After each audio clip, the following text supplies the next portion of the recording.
দেখ, আজকে আমরা ইউনিট 2 আরম্ভ করছি। ঠিক আছে, ইউনিট 2 নাম কি আছে? ইউনিট 2 হচ্ছে ব্যবস্থাপনার নীতি, মানে প্রিন্সিপাল অফ ম্যানেজমেন্ট। ঠিক আছে, এই যে আমরা পড়বো principal of management. Basically chapter থেকে খুব একটা বেশি কোশ্চেন নেই, আমাদের হেনরি ফিয়লকে নিয়ে পড়তে হবে আর এফ.ডব্লিউ. টেলরকে নিয়ে পড়তে হবে, ব্যাস আর কিছু না। হেনরি ফিয়ল আর এফ.ডব্লিউ. টেলরকে নিয়ে এই চ্যাপ্টারটা পড়তে হবে। কি বললাম? হেনরি ফিয়ল পড়বো আর এফ.ডব্লিউ. টেলর পড়বো। তো কি বলছে দেখ, যে টপিকটা পড়বো প্রথমে concept of principal of management. Principal of ম্যানেজমেন্টের কনসেপ্টটা পড়বো। ঠিক আছে, তো কনসেপ্ট পড়বো, মানে প্রিন্সিপাল মানে নীতি আর ম্যানেজমেন্ট মানে ব্যবস্থাপনা। আগের চ্যাপ্টার পড়লাম ব্যবস্থাপনা, আর এই চ্যাপ্টার পড়বো ব্যবস্থাপনার নীতি। ঠিক আছে, চ্যাপ্টার নাম কি দেখ, প্রথমে বললাম ব্যবস্থাপনা নীতি মানে প্রিন্সিপাল অফ ম্যানেজমেন্ট পড়বো। তাহলে আগে জানি প্রিন্সিপাল বলতে কি বোঝায়। প্রিন্সিপাল মানে নীতি। বলছে নীতি মানে কি? নীতি মানে হচ্ছে মৌলিক আদর্শ। ঠিক আছে, নীতি মানে কি? মৌলিক আদর্শ যা কাজকর্মের দক্ষতা বাড়াতে সাহায্য করে। তাহলে আমাকে যে কোনো জিনিসের নীতি বলতে কি হয়? নীতি বলতে মৌলিক আদর্শ বোঝায়। বা বলতে নীতি মানে একটা গাইডলাইন, একটা গাইডলাইন যে এই অনুযায়ী তোমাকে কাজ করতে হবে। নীতি মানে হচ্ছে একটা গাইডলাইন যে এই এই গাইডলাইন মেনে তোমাকে কাজকর্ম করতে হবে। ঠিক আছে, তাহলে নীতি বলতে কি বোঝায়? নীতি বলতে মৌলিক আদর্শ যা কাজকর্মে দক্ষতা বাড়াতে সাহায্য। ঠিক আছে, এইবার এফ.ডব্লিউ. টেলর, আগের চ্যাপ্টারে বললাম এফ.ডব্লিউ. কি বলা হতো? সাইন্টিফিক ম্যানেজমেন্টের জনক, মানে বৈজ্ঞানিক ব্যবস্থাপনার জনক কাকে বলা হয়? এফ.ডব্লিউ. টেলর। আর হেনরি ফিয়লকে কি বলা হয়? ব্যবস্থাপনার আদি গুরু। ঠিক আছে, মনে রাখতে শর্ট কোশ্চেন। এখানে কি বলছে? এফ.ডব্লিউ. টেলর কি বলেছে? এফ.ডব্লিউ. টেলরের মধ্যে ব্যবস্থাপনা নীতি কাকে বলে? ও বলেছে যে নিয়ম বা পদ্ধতি কারবারি প্রতিষ্ঠানকে মজবুত করে এবং তার কাজকর্মের সুবিধা করে দেয়, তাকে বলা হয় ব্যবস্থাপনা নীতি। তাহলে আমাকে জানতে হবে এফ.ডব্লিউ. টেলর ব্যবস্থাপনা নীতি সম্পর্কে কি বলেছে। বলেছে যে সমস্ত নিয়ম, ঠিক আছে, যে সমস্ত নিয়ম কারবারি প্রতিষ্ঠান, মানে তোর যে বড় ব্যবসা আছে বা বিজনেস বা কোম্পানি আছে, ওই প্রতিষ্ঠানকে, ওই কোম্পানিকে মজবুত করে। যে সমস্ত নিয়ম ওই কোম্পানিকে মজবুত করে বা ওই কোম্পানি যত কাজকর্ম আছে সমস্ত কাজকর্মের সুবিধা করে দেয়, তাকে বলা হয় ব্যবস্থা নীতি। এটা পড়তে হবে। তার মানে এখন আমরা দুটো ইম্পর্টেন্ট লাইন বললাম। নীতি কাকে বলে? নীতি বলতে বোঝায় একটা গাইডলাইন। ঠিক আছে, বা বলতে নীতি বলতে বোঝায় একটা মৌলিক আদর্শ যা কাজকর্মে দক্ষতা বাড়াতে সাহায্য করে আর কি। এফ.ডব্লিউ. টেলর ব্যবস্থা নীতি বলতে কি বলে? ও বলেছে যে যে নিয়ম বা পদ্ধতি কারবারি প্রতিষ্ঠানকে মজবুত করে, ঠিক আছে, এবং তার কাজ করার সুবিধা করে দেয়, তাকে বলা হয় ব্যবস্থাপনা নীতি। এবার এবার যেটা করব, হেনরি ফিয়ল এই যে ব্যবস্থাপনা নীতি সম্পর্কে, মানে তোকে পরীক্ষায় দিতে পারে, হেনরি ফিয়ল ব্যবস্থাপনার কটা নীতির কথা বলেছে? 14টা নীতি, একদম ফেমাস 14টা নীতি, অন্য কোনো এদিক ওদিক করা যাবে না। হেনরি ফিয়ল ব্যবস্থাপনার 14টা নীতির কথা বলেছে। ঠিক আছে, হেনরি ফিয়ল ব্যবস্থাপনার 14টা নীতির কথা বলেছে। হ্যাঁ, পরবর্তীকালে ওই যে 14টা নীতি করেছে তারপরেও কিছু নীতি বের করা হয়েছে। যে পরবর্তীকালে বিভিন্ন ব্যবস্থাপনা বিষয় মানে ম্যানেজমেন্ট এক্সপার্ট আরো বেশ কিছু ব্যবস্থা নীতির কথা বলেছে। যেমন এখানে কি বিভিন্ন দিক পর্যালোচনা করে মানে ম্যানেজমেন্ট এক্সপার্ট ব্যবস্থাপক যাকে বলা হয়, ঠিক আছে, জেমস ডি মুনি আর অ্যালান সি রেইলি 7টি ব্যবস্থা নীতি উল্লেখ করেছিল। ঠিক আছে, আরো 7টা উল্লেখ করেছে। হেনরি ফিয়ল ফিয়লকে ফলো করে পরবর্তী সময় আরউইক, কুঞ্চ, আর হচ্ছে তোর আর্নেস্ট টেইল এবং আরো অনেক কিছু আরো আরো অনেক বেশ কিছু ব্যবসা নীতির কথা উল্লেখ করেছে, যেহেতু সেগুলি এখনো ভালোভাবে সমর্থন লাভ করেনি। মানে দেখ, হেনরি ফিয়ল তো 14টা লিখেছিল, তারপরেও আরো অনেকে কিছু কিছু লিখেছে, তা ওরা এখনো সাপোর্ট পায়নি, এখন ভালোভাবে সাপোর্ট পাইনি। সেই জন্য ফিয়লের মতামতকেই আলোচনার ভিত্তিতে দেওয়া। মানে আমাকে যদি বলা হয় ব্যবস্থাপনার নীতি বলতে কোনটা, আমাকে যদি বলা হয় ব্যবস্থাপনার নীতি বল, ব্যবস্থার নীতি বলতে কি বোঝায়? ব্যবস্থার নীতি বলতে হেনরি ফিয়ল। আমি কাউকে চিনি না, হেনরি ফিয়ল ছাড়া কাউকে চিনি না। ব্যবস্থাপনার নীতি বলতে গেলে আমি বলবো হেনরি ফিয়ল। তো বলবে হেনরি ফিয়ল ব্যবস্থাপনার নীতি কটা নীতি কথা বলবো? 14টা নীতি। তাহলে এখন পর্যন্ত কি কি বললো এখান থেকে? নীতি কাকে বল বললাম, নীতি কাকে বলে। তারপর বললাম এফ.ডব্লিউ. টেলরের মধ্যে ব্যবস্থাপনা নীতি কাকে বলে। তারপর বলবো হচ্ছে এই যে ব্যবস্থাপনার নীতি, যে ব্যবস্থাপনা নীতির কথা বলা হচ্ছে, ওখানে ওই ব্যবস্থাপনা নীতিতে কে ফেমাস, কার কথা গ্রহণযোগ্য, কার কথা বিভিন্ন কোম্পানিতে মানা হয়, হেনরি ফিয়ল। উনি কটা নীতির কথা বলেছে? 14টা নীতির কথা বলছে। বেশ, এখান থেকে এত অব্দি পড়লাম, মানে বুঝতে পারলেন কি কি বললাম এখান থেকে? একদম পুরো মাথায় রেখে কি কি বললাম। যে নীতি কাকে বলে এটা বললাম, FW এর মধ্যে ব্যবস্থা নীতি কাকে বলে বললাম, হেনরি ফেওয়েলের 14টা নীতির কথা বললাম। ব্যাস, এই 3টে লাইন আমাদের খুব ইম্পর্টেন্ট হবে। বলছে এক কথায় ব্যবস্থাপনা নীতিগুলো, এক কথায় রাখবে, ব্যবস্থাপনার নীতিগুলো সার্বজনীন, মানে ব্যবস্থাপনা নীতি সব জায়গায় প্রয়োগ করা যায়। ঠিক আছে, সার্বজনীন। ব্যবস্থা নীতিগুলি কেবলমাত্র কারবারি প্রতিষ্ঠানে নয়, সমাজের সব ক্ষেত্রে, যেমন স্কুল বল, কলেজ বল, ক্লাব বল, হাসপাতাল বল, মন্দির, মসজিদ, গির্জা, সব জায়গায় কিন্তু এটাকে কি বললাম, ব্যবস্থা নীতিগুলো সার্বজনীন। ব্যবস্থা নীতি সব জায়গায় প্রয়োগ করা যায়, স্কুল, কলেজ, হাসপাতাল, নার্সিংহোম। ঠিক আছে তো? আর কি বললাম বল, তারপরে মন্দির, মসজিদ, গির্জা, সব জায়গায় ব্যবস্থা নীতিগুলি প্রয়োগ করা যায়, ব্যবস্থা নীতিকে সার্বজনীন করতে হবে। আমি 1 নম্বর পয়েন্টটা কভারটা করলাম, ব্যবস্থা নীতি সম্পর্কে ধরো। এবার পড়ো ব্যবস্থা নীতির বৈশিষ্ট্য।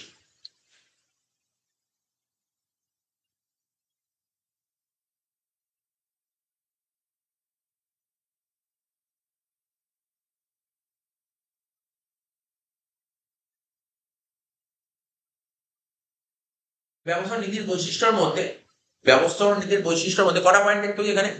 6টা পয়েন্ট লেখা আছে। প্রথমে কি লেখা আছে? সার্বজনীন, মানে ব্যবস্থাপনা সব জায়গায় প্রয়োগ করা যায়। ব্যবস্থাপনা সব জায়গায় প্রয়োগ করা যায়, সেটা বিজনেস হোক। ব্যবস্থাপনা প্রয়োগ যে অনেক আছে বিজনেস, আপনি তো বিজনেস স্টাডিজ পড়াচ্ছেন, ব্যবস্থাপনা বিজনেস প্রয়োগ করে না, ব্যবস্থাপনা বিজনেসও প্রয়োগ করা যেতে পারে, বিজনেসের বাইরেও প্রয়োগ করা যেতে পারে। বিজনেস মানে কারবারি প্রতিষ্ঠানেও প্রয়োগ করা যায়, আবার অকারবারি প্রতিষ্ঠানেও প্রয়োগ করা যায়। ঠিক আছে তো?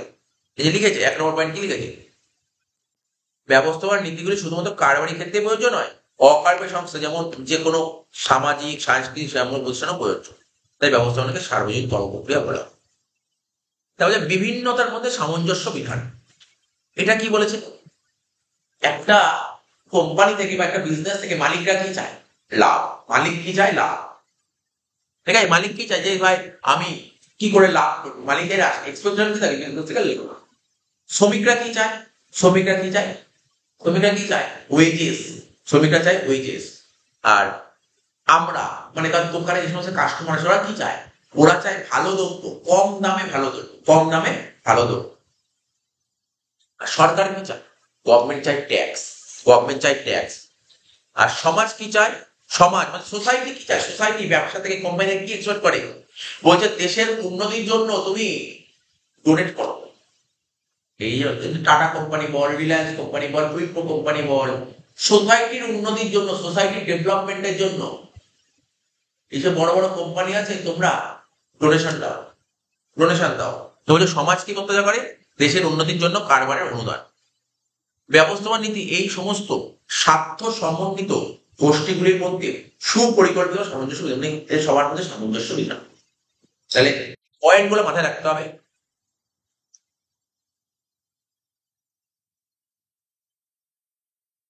পয়েন্ট গুলো মাথায় রাখতে হবে। ব্যবস্থাপনার যে কি জন্য বললাম, ব্যবস্থাপনার নীতি, তাই তো? ব্যবস্থার নীতি তোকে প্রথম দিকে যে এমসি গুলো থাকবে না, প্রথম দিকে এমসি গুলোতে পয়েন্ট গুলো মনে রাখলেই হবে। লাস্টের দিকের এমসিকিউ গুলো যে দেখলাম বললো না, যে ধর একটা দিয়ে দিল ব্যবস্থাপনা নীতি ওর কোন কোন গুলোর বৈশিষ্ট্যের মধ্যে পড়তে পারে, তখন ওই লাস্টের দিকের গুলো দিয়ে লাগবে। লাস্টের দিক বা বিবৃতি, ওই সমস্ত জায়গায় এই ভিতরের পয়েন্ট গুলো জানতাম। ঠিক আছে, প্রথম দিকের এমসিকিউ গুলোতে শুধু পয়েন্ট জানলেই হইল। ঠিক আছে তো? তাহলে কি কি বললাম? একটা সার্বজনীনতা, একটা বললাম বিভিন্ন, তার মধ্যে সামঞ্জস্য বিধান। 3 নম্বর কি বলছি? সামাজিক প্রক্রিয়া। সামাজিক প্রক্রিয়া, এই যে বিজনেস কোথায় গড়ে ওঠে? সমাজের মধ্যেই তো বিজনেসটা করে। যে কোনো দোকান পাট বা কোম্পানি খোলে কোথায়? সমাজের মধ্যেই করে। তাই বলছে কারবার সামাজিক পরিবেশের মধ্যেই গড়ে ওঠে। তাই কারবারি প্রতিষ্ঠান ও বিভিন্ন সামাজিক প্রতিষ্ঠানের কাজ, তাই কারবারি প্রতিষ্ঠান ও বিভিন্ন সামাজিক প্রতিষ্ঠানের কাজ পরিচালনা নিয়ন্ত্রণের জন্য ব্যবস্থাটা প্রয়োজন। তাহলে ব্যবস্থাপনা কেন প্রয়োজন? কারবারি প্রতিষ্ঠান বা বিভিন্ন যে সামাজিক প্রতিষ্ঠান, যেগুলো কাজ পরিচালনা ও নিয়ন্ত্রণ করার জন্য ব্যবস্থাপনা প্রয়োজন। সুতরাং ব্যবস্থাপনা নীতিগুলি কেবলমাত্র একটি কর্ম প্রক্রিয়ার অঙ্গ নয়, ঠিক আছে, বরং ব্যবস্থা নীতিগুলি সামাজিক ক্রিয়ার অংশ বলা যায়। ব্যবস্থাপনার নীতিগুলো কি? একটা সামাজিক ক্রিয়ার অংশ, সমাজের একটা অংশ, সমাজের একটা অংশ। জাতীয় কল্যাণ সাধন, ন্যাশনাল, ন্যাশনাল, জাতীয় বা ন্যাশনাল।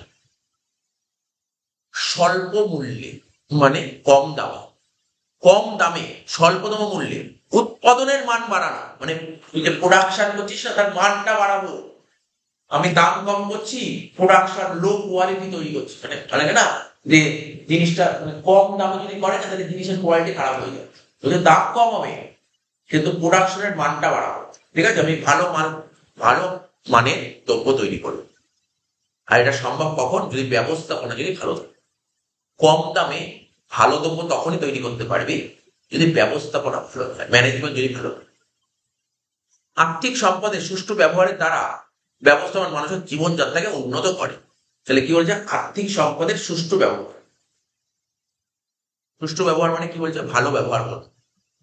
তোর যে সম্পদ আছে প্রকৃতিতে, যে তোর যে সমস্ত সম্পদগুলো আছে, এই সম্পদের তুই ভালো ব্যবহার করে ম্যানেজমেন্ট কি করে, মানুষের জীবনযাত্রাকে উন্নত করে। এই ব্যবস্থাপনা নীতিগুলি মানবিক উন্নতি ও সামাজিক ন্যায় প্রতিষ্ঠার শক্তিশালী হাতিয়ার হিসেবে কাজ করে।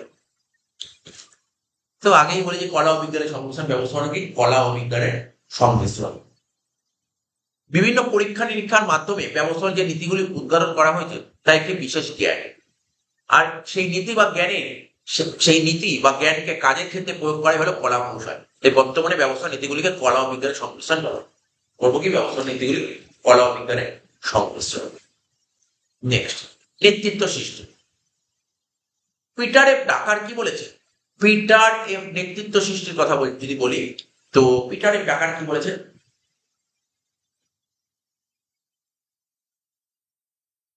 বলছে ভূতপূর্ব কলোনিগুলি, ঠিক আছে, স্বাধীন দেশ হিসেবে উন্নতির পথে অগ্রসর হবে না সাম্রাজ্যবাদী দেশগুলির পথে অনুসরণ করবে, তা অনেকাংশে নির্ভর করে ব্যবস্থাপনা কতটা দুটো সুদক্ষ ম্যানেজার সৃষ্টি করতে হবে তার উপর। মানে বলতে চাইছে কি, এত সুন্দর কথা বলেছে, বলছে ভূতপর্ব কলোনিগুলি মানে বলছে যে স্বাধীন দেশ হিসেবে উন্নতির পথে, মানে মানে এমন কিছু জিনিস আছে যে মানে স্বাধীন দেশ হিসেবে উন্নতির পথে অগ্রসর করবে নাকি সাম্রাজ্যবাদী দেশগুলির পথ অনুসরণ করবে, ঠিক আছে, তো তা নির্ভর করে তোমার ম্যানেজার কতটা দক্ষ তার, ঠিক আছে। তাই নেতৃত্ব সৃষ্টির ব্যবস্থা নীতিগুলি অত্যন্ত এর গুরুত্ব অপরিসীম। মানে এখান দিয়ে 6টা পয়েন্ট কিন্তু এখান দিয়ে বেরিয়ে আসলো। পড়তে হবে ব্যবস্থা নীতির বৈশিষ্ট্য। কি কি পয়েন্ট বললাম, সার্বজনীন, প্রথম পয়েন্ট মনে রাখতে হবে, ব্যবস্থা নীতির বৈশিষ্ট্যকে প্রথম পয়েন্ট হচ্ছে সার্বজনীনতা। সার্বজনীনতা মানে সবার ক্ষেত্রে ব্যবস্থা প্রয়োগ করে, তারপর কি, বিভিন্নতার মধ্যে সামঞ্জস্য বিধান, সবকিছুর মধ্যে সামঞ্জস্য বিধান, মানে মিল মিশান, সবকিছুর মধ্যে একটা কোঅর্ডিনেট তৈরি করে, সামঞ্জস্য বিধান। ব্যবস্থা হচ্ছে একটা সামাজিক প্রক্রিয়া, কেন এই ব্যবসা করে না সমাজের মধ্যেই গড়ে, ঠিক আছে। জাতীয় কল্যাণ সাধন, ঠিক আছে, জাতীয় কল্যাণ সাধন করবে, কলা ও বিজ্ঞানের সংমিশ্রণ আর হচ্ছে নেতৃত্ব সৃষ্টি। এই 6টা পয়েন্ট তোকে মনে রাখতে হবে।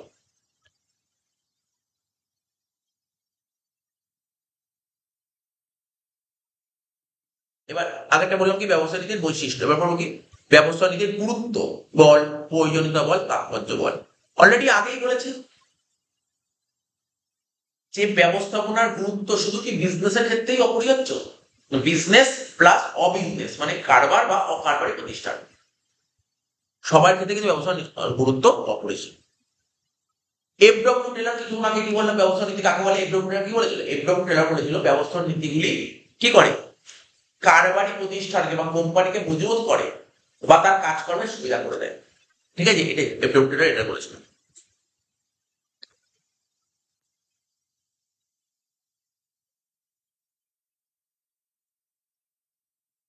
প্রথমে দেখি ব্যবসার গুরুত্ব বলতে কি কি পয়েন্ট বেরিয়ে আসছে না। কাজকর্মের গতিবিধি, মানে কোম্পানির মধ্যে যে সমস্ত কাজকর্ম তার গতিটা বৃদ্ধি পাবে।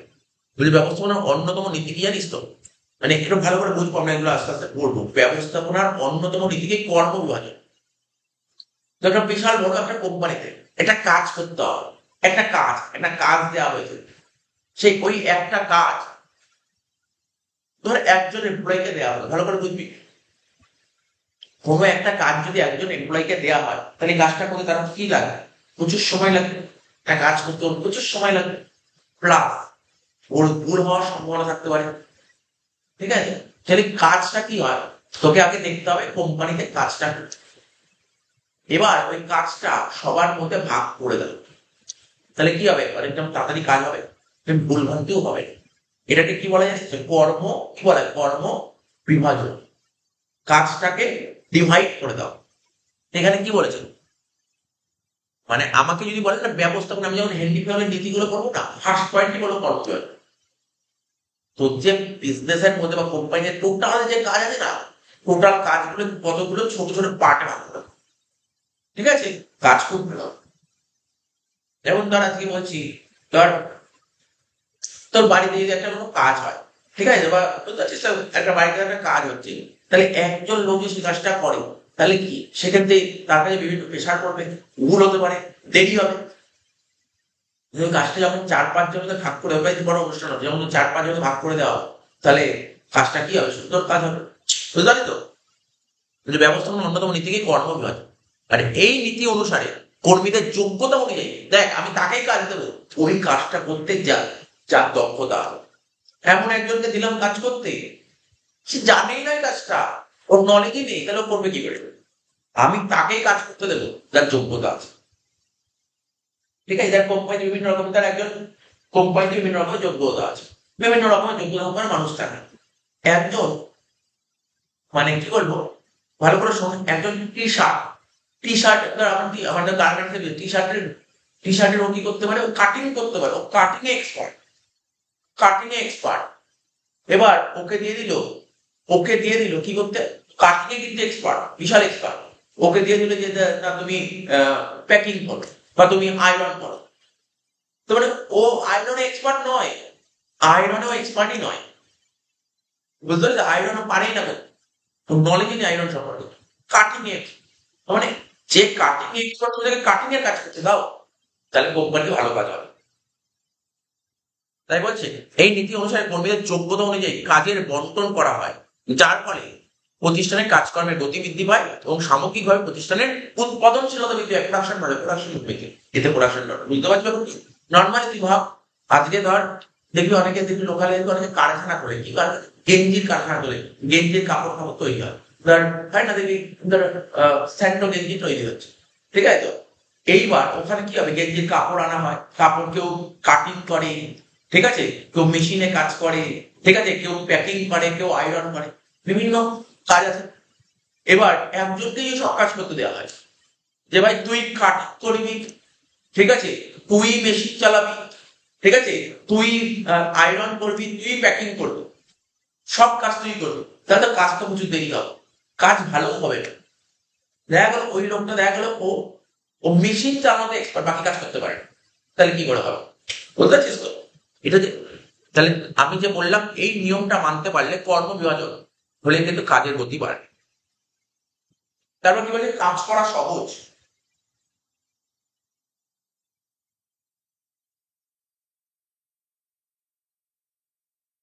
ব্যবস্থাপনার প্রধান নীতিগুলি যদি সুপ্রতিষ্ঠিত হয়, তাহলে অধ্যস্তন কর্মীদের পক্ষে কাজ করা সহজ হয়। তাহলে কি বললাম? ব্যবস্থাপনার যে প্রধান নীতি মানে কি? ব্যবস্থাপনার প্রধান নীতি মানে ব্যবস্থাপনার যে মেন নীতি আছে, এইগুলো যদি প্রতিষ্ঠিত হয়, তাহলে অধস্তন কর্মী, এখানে বলবো অধস্তন কর্মী, অধস্তন কর্মী মানে নিচু লেভেলের কর্মী। অধস্তন কর্মীদের একটা হয় ঊর্ধ্বস্তন কর্মী, ঠিক আছে, আর একটা হচ্ছে অধস্তন কর্মী। একটা সুপারডিনেট, একটা সাবঅর্ডিনেট, ঠিক আছে, একটা সুপারডিনেট, একটা সাবঅর্ডিনেট বলা কথা বলা। বলছে ব্যবস্থাপনার প্রধান নীতি সুপ্রতিষ্ঠিত হয়, তাহলে অধস্তন কর্মীদের পক্ষে কাজ করা সহজ হয়। কারণ ওই নীতিগুলি কর্মীদের কাছে নির্দেশকের কাজ করে, নির্দেশ দেয়। তাহলে কি বলতে পারি? কাজ করা সহজ। তাহলে আবার বলছে কাজ করা কখন? আচ্ছা, কাজ করে কি কোম্পানিতে? কর্মীরা করে। তো কর্মীদের কাজ করা সহজ হয়, কর্মীদের কাজ করা সহজ হয় যদি ব্যবস্থাপনা নীতিগুলি এস্টাবলিশড হয়। ব্যবস্থাগুলি যদি এস্টাবলিশড হয়, তাহলে অধস্তন পরিমাণ নিচু তলার কর্মীদের পক্ষে কাজ করতে সহজ, ঠিক আছে। কারণ ওই নীতিগুলি কর্মীদের কাছে নির্দেশক মানে একটা অর্ডার হিসেবে কাজ করে, ডিরেকশন হিসেবে কাজ করে। সমন্বয় সাধন, আগের চ্যাপ্টারে বললাম, কোঅর্ডিনেট করবে, কোঅর্ডিনেট যোগাযোগ রক্ষা করে, যোগাযোগ রক্ষা করে, ঠিক আছে তো। ব্যবস্থাপনা নীতিগুলি ভালোভাবে প্রয়োগ করলে প্রতিষ্ঠানের বিভিন্ন বিভাগের মধ্যে সামঞ্জস্য রক্ষা করা সম্ভব হয়। তাহলে কি বললাম? সমন্বয় সাধন, সবার সঙ্গে সবার যোগাযোগ। ব্যবস্থাপনা নীতিগুলি যদি সুপ্রতিষ্ঠিত হয়, ঠিক আছে, বা বলতে পারি ব্যবস্থাপনা নীতিগুলি যদি ভালোভাবে প্রয়োগ করছে, তাহলে কি হবে? প্রতিষ্ঠানের বিভিন্ন বিভাগের মধ্যে প্রতিষ্ঠানের একটা কোম্পানি অনেকগুলো ডিপার্টমেন্ট থাকে, সবার সাথে সবার যোগাযোগ। 4 নম্বর, দুর্নীতি ও পক্ষপাতিত্বের অবসান। দুর্নীতি মানে বুঝিস তো, করাপশন, পক্ষপাতিত্ব মানে পার্সিয়ালিটি, এইগুলো বন্ধ হয়ে যাবে ব্যবস্থাপনা নীতিগুলি যদি সুপ্রতিষ্ঠিত হয়, ব্যবস্থাপনা নীতিগুলি যদি ভালোভাবে প্রয়োগ হয়, তাহলে দুর্নীতি হবে না। তারপর আর কি হবে না বল, পার্সিয়ালিটি হবে। পার্সিয়ালিটি হবে না। ব্যবস্থা নীতিগুলি ভালোভাবে প্রয়োগ করলে দুর্নীতি ও পক্ষপাতিত্বের সুযোগটা কমে যাবে, এবং অন্যদিকে কাজের একটা ভালো পরিবেশ তৈরি হবে। আর কাজের ভালো পরিবেশ তৈরি হলে ব্যবসা সুনাম হবে, নাম হবে। ঠিক আছে, গবেষণা চালাতে সাহায্য করে, মানে রিসার্চ। কি বললাম, রিসার্চ। ভালো জোর, কালকে রাতে নিস। গবেষণা চালাতে সাহায্য করে মানে রিসার্চ। ব্যবস্থাপন নীতিগুলি মানে ম্যানেজমেন্টের যে প্রিন্সিপাল আছে, ওই নীতিগুলি যদি কোম্পানি হয়ে চালু থাকে, তাহলে ভবিষ্যতে আরো কিভাবে উন্নতি করা যায়, ফিউচারে বিজনেসের ওই কোম্পানি আর কিভাবে উন্নতি করা যায়, তার গবেষণা চালাতে হবে। আর এই রিসার্চ বা গবেষণার ফলে ব্যবস্থাপনা জগতে নতুন নতুন চিন্তা ভাবনা, আদর্শ সুপ্রতিষ্ঠিত করছে।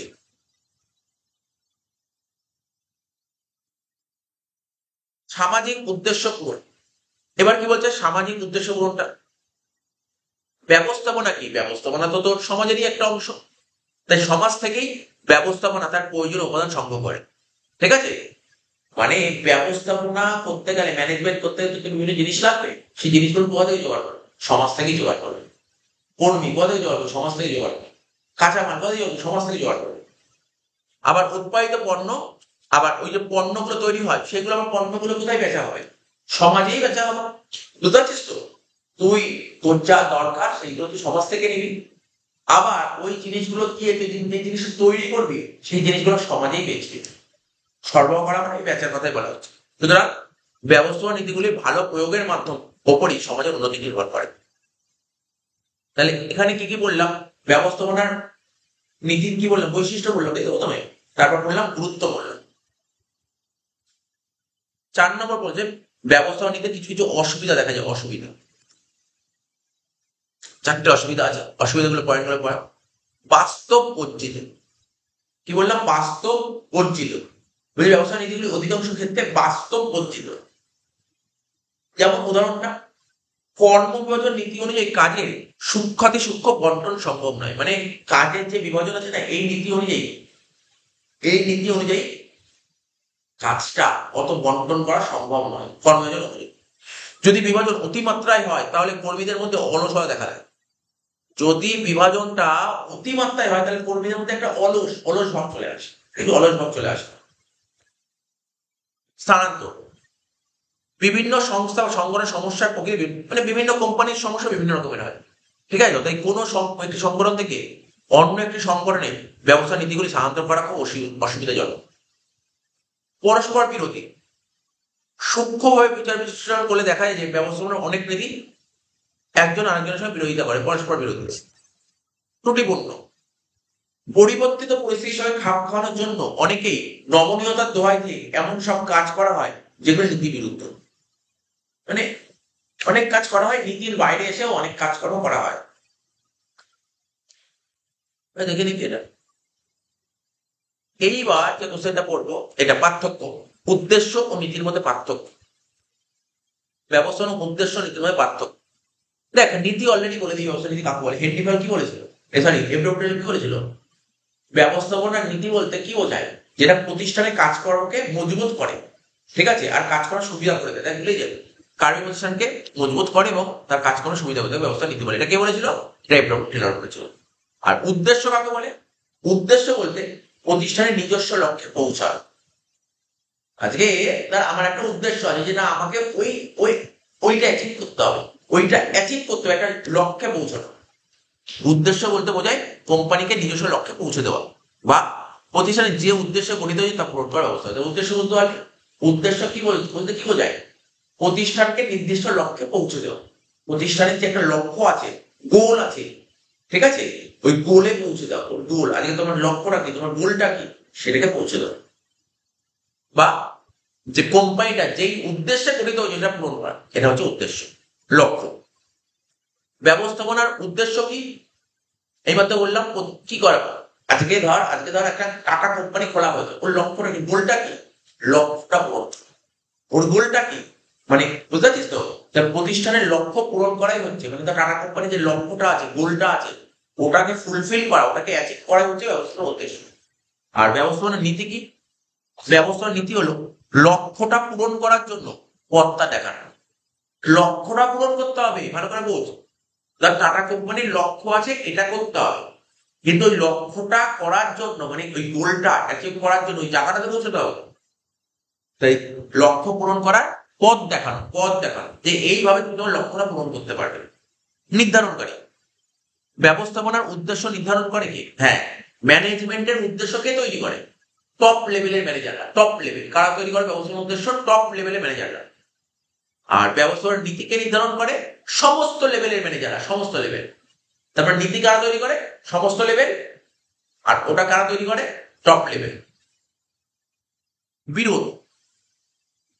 উদ্দেশ্য বহুমুখী হলেও পরস্পরের মধ্যে কোনো বিরোধিতা নেই।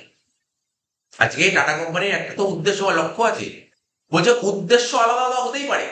বলছে উদ্দেশ্য আলাদা মানে বহুমুখী, মানে আলাদা না, বহুমুখী মানে উদ্দেশ্য অনেক রকম উদ্দেশ্য হতে পারে। একটা কোম্পানির বিভিন্ন রকমের উদ্দেশ্য হতে পারে। উদ্দেশ্য বহুমুখী মানে অনেক রকম হলেও পরস্পরের মধ্যে কোনো দ্বিমত নেই, বিরোধিতা নেই। কিন্তু নীতি যদি ঠিকঠাক খুব সূক্ষ্মভাবে বিচার বিশ্লেষণ করে দেখে, তাহলে ব্যবস্থাপনার অনেক নীতি পরস্পর বিরোধী। ঠিক আছে? একটা নীতি আর নীতির বিরোধ করে। বাধ্যবাধকতা। যে কোনো প্রতিষ্ঠানের উদ্দেশ্য স্থির করা বাধ্যতামূলক। যে কোনো কোম্পানি আজকে আমি একটা কোচিং সেন্টার খুলেছি, আমারও তো নিশ্চয়ই একটা কিছু উদ্দেশ্য আছে। বা তুই যদি একটা ব্যবসা করিস, তোরও কিছু উদ্দেশ্য থাকবে। অন্য কেউ যদি কোনো একটা কোম্পানি করে, তার কিছু উদ্দেশ্য আছে। প্রতিটা কোম্পানির উদ্দেশ্য স্থির করা বাধ্যতামূলক।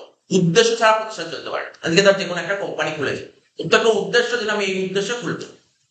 ঠিক আছে, তুই যে পড়াশোনা করছিস, তোর তো একটা উদ্দেশ্য আছে যে আমি এই কারণে যেন পড়াশোনা করছি। উদ্দেশ্য ছাড়া কোনো কাজ হয় না। ঠিক আছে? আর নীতি প্রণয়ন করা বাধ্যতামূলক নয়, নীতি তৈরি করতে হবে কোনো বাধ্যতামূলক নয়, কিন্তু উদ্দেশ্য তৈরি করা বাধ্যতামূলক। সার্বজনীনতা। বিভিন্ন প্রতিষ্ঠানের ব্যবস্থাপনার উদ্দেশ্য বিভিন্ন হয়। ঠিক আছে? বিভিন্ন প্রতিষ্ঠানের উদ্দেশ্য ব্যবস্থাপনার উদ্দেশ্য বিভিন্ন রকম হয়। আর ব্যবস্থাপনার নীতিগুলি কি শুধুমাত্র কার্যকরী সংস্থা ক্ষেত্রে প্রযোজ্য নয়, অকার্যকরী সংস্থা যেমন বললাম। ব্যবস্থাপনার নীতিগুলি সব জায়গায়। সময়কাল। কোনো নির্দিষ্ট সময়কালের জন্য ব্যবস্থাপনার উদ্দেশ্য করা হয়। ব্যবস্থাপনার উদ্দেশ্য করা হয় একটা সময়কালের জন্য। আর ব্যবস্থা নীতি কোন নির্দিষ্ট সময়কালের জন্য স্থির করা হয় না। পালন না করার পর ব্যবস্থাপনার নীতি, একটা নীতি আছে, নীতি পালন না করলে কি হতে পারে? নীতি পালন না করলে কি হতো? তুই শাস্তি পাবি। তো ধর যে কোনো জিনিস, যে ধর বলেছে ধর কোম্পানির মধ্যে কিছু নিয়মকানুন আছে, নিয়মকানুন যদি পালন না করে তাহলে কি হবে? শাস্তি দেবে। বলে ব্যবস্থাপনার নীতি যদি সঠিকভাবে পালন না করিস, তাহলে কিন্তু যে ভাঙবে সে শাস্তি পাবে।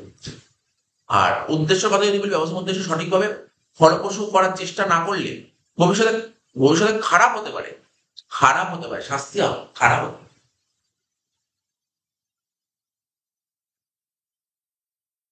এবার পর ব্যবস্থাপনার পদ্ধতি আর নিয়মের মধ্যে পার্থক্য কি বললাম? পদ্ধতি আর নিয়ম।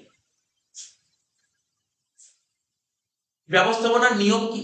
প্রতিষ্ঠানের কোনো কাজ করার জন্য, একটা কোম্পানির তো অনেক রকমের কাজ হয়, সেই কাজগুলো করার জন্য কিছু গাইডলাইন মেনে চলতে হয়। গাইডলাইন বুঝিস তো? গাইডলাইন বুঝিস? নির্দেশিকা। গাইডলাইনকে বাংলায় বলে নির্দেশিকা। আর পদ্ধতি কাকে বলে? প্রতিষ্ঠানে কোনো কাজ সম্পন্ন করার জন্য যে উপায় অবলম্বন করা হয়, এটা পদ্ধতি। পদ্ধতি মানে কাজ করার যে উপায়, কিভাবে কাজ করবে। আর বলতে পারি কাজ সম্পাদনের যে উপায় অবলম্বন করা হয়, ওটা কাজ সম্পাদনের যে নির্দেশিকা মেনে চলে। মেন লাইনটা কি? কার্য সম্পাদনের উপায়কে বলা হয় পদ্ধতি, আর কার্য সম্পাদনের নির্দেশিকাকে বলা হয় নিয়ম। ঠিক আছে? লাইনটা মাথায় তোকে পরীক্ষায় বলতে পারি কথাগুলো। এই যে টার্ম লাইন গুলো, যে মেন যে কি পয়েন্ট গুলোতে দাগ হচ্ছে, এগুলো ফোকাস করে। বৈশিষ্ট্য। ব্যবস্থাপনার পদ্ধতি কি? সুনির্দিষ্ট কিন্তু নমনীয়। ব্যবস্থাপনার পদ্ধতি কি?